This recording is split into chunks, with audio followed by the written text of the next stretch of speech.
Sometimes pronunciation is not considered as a teaching priority because teachers focus the attention on other aspects of English learning, such as grammar, language, vocabulary. But incorporating pronunciation instruction from the very beginning can be beneficial to students. Why? Because pronunciation skills improve intelligibility. Pronunciation skills help learners speak more clearly and communicate easily. Research tells us that it may be difficult for learners to improve pronunciation without explicit pronunciation instructions. Students can understand how English pronunciation works and how it differs from the pronunciation of their mother tongue. There are some key elements regarding teaching pronunciation under a communicative framework. As stated by experts, communicative framework is based on the following principles. The main goal of the language classroom is for learners to be able to use the language for communicative purposes. Classroom materials and activities reflect the interest and needs of the learners. Learners acquire language in a better way when they are active participants. Learners are allowed to express ideas in social interactions. Errors are part of the communicative process. The communicative framework suggests 5 phases. Number 1, the description.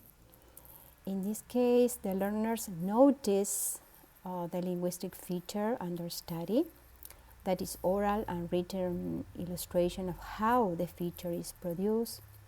Then the listening discrimination, the students listen to the new feature, identifying the different sounds, and as teachers we should give learners the opportunity to train their ears.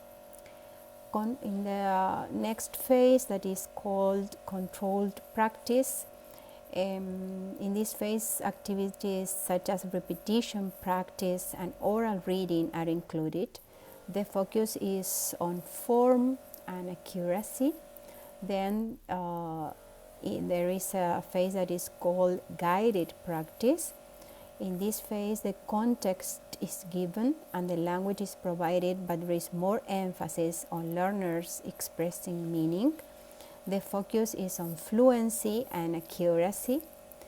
Then the communicative practice, where the learners need to practice in real conditions, and teachers can include activities such as problem solving, role play, interviews, storytelling.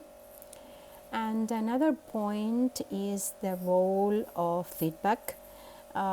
Feedback is essential, and sometimes teachers need to provide specific feedback, for example in phases number 1, number 2, and number 3, and can occur at any time.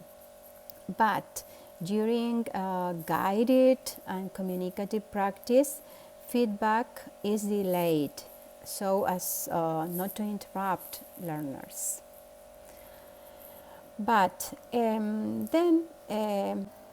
as an example of how I could incorporate pronunciation teaching in my classroom, according to some author, pronunciation can and should be taught in beginning level classes and can be integrated into the curriculum.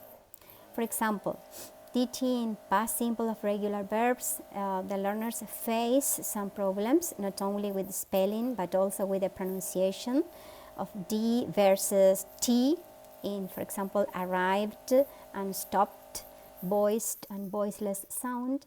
So in the first phase, the descriptions and analysis, learners notice the linguistic features, that is oral and written illustration of how the feature is produced and when it occurs in a spoken discourse. Then in phase number 2, listening discrimination, the learners listen to and identify the sounds D versus T. Then in the controlled practice, the learners repeat and read sentences. Learners can follow a sample reading with audio, and maybe I can include a past simple poem challenge. In the guided practice, in this phase, as the context is given and the language is provided, strip stories would be a good option to practice past simple of regular verbs. And in the last phase, the communicative practice, learners need to practice in real conditions. So learners must pay attention to both form and content of the message, that is paying attention to accuracy of D versus T production, while at the same time attending to the content of the message.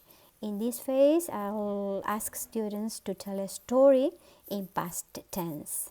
So these are some examples that I can include in a lesson.